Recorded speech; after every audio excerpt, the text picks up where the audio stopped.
Ya, perkenalkan nama saya Wismon Sojung Sedar dari kelas PTKB, Teknik Informatika dan Komputer, Fakultas Teknik Universitas Negeri Makassar. Ya, saat ini kita akan membahas mata kuliah Organisasi dan Arsitektur Komputer. Ya, pertama definisi sistem komputer. Sistem komputer adalah elemen-elemen yang terkait untuk menjalankan suatu aktivitas dengan menggunakan komputer. Tujuan pokok dari sistem komputer adalah untuk mengolah data menjadi informasi. Ya, kita akan lanjutkan ke slide selanjutnya. Klasifikasi komputer. Klasifikasi komputer dibagi dalam beberapa klasifikasi, yaitu berdasarkan jenis data yang diolah. Yang pertama, komputer analog atau analog komputer, digunakan untuk mengolah data kualitatif. Yang kedua, komputer digital atau digital komputer, digunakan untuk mengelola data kuantitatif. Yang ketiga, komputer hybrid atau hybrid komputer, adalah kombinasi komputer analog dan komputer digital. Selanjutnya, berdasarkan kemampuan komputer. Yang pertama, small scale komputer, yang kedua, medium scale komputer, yang ketiga, large scale komputer.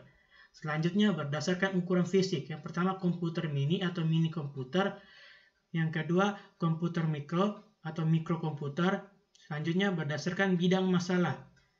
Yang pertama, special purpose computer. Yang kedua, general purpose computer. Selanjutnya, konfigurasi komputer.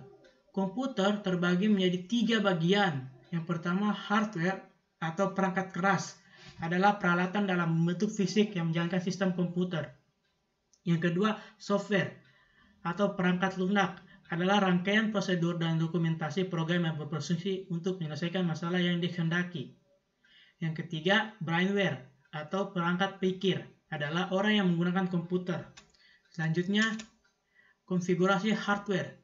Hardware terdiri dari yang pertama input device, proses device, ketiga output device. Dapat kita lihat di gambar bahwa proses-prosesnya, yang pertama dimasukkan di input, selanjutnya diproses, kemudian dikonversi, selanjutnya di binary, kembali lagi ke tahap sebelumnya ke konversi, kembali lagi ke proses sebelumnya, setelah itu di-outputkan. Yang selanjutnya, konfigurasi software. Klasifikasi software terbagi menjadi sistem operasi atau operating system software, adalah perangkat lunak yang dihubungkan dengan pelaksanaan program dan koordinasi dari aktivitas sistem komputer.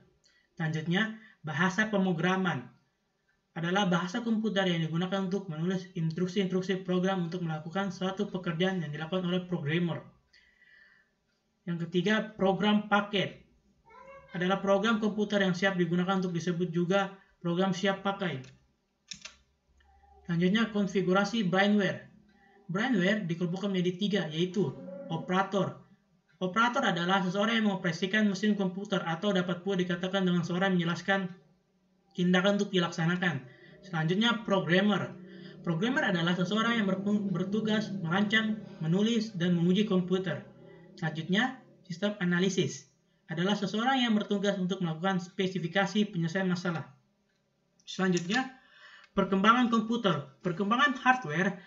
Kemajuan teknologi yang dibuat manusia telah mengubah bentuk dan fungsi komputer dalam beberapa generasi, yaitu generasi pertama pada tahun 1946 sampai 1959. Yang kedua, generasi kedua pada tahun 1959 sampai 1965.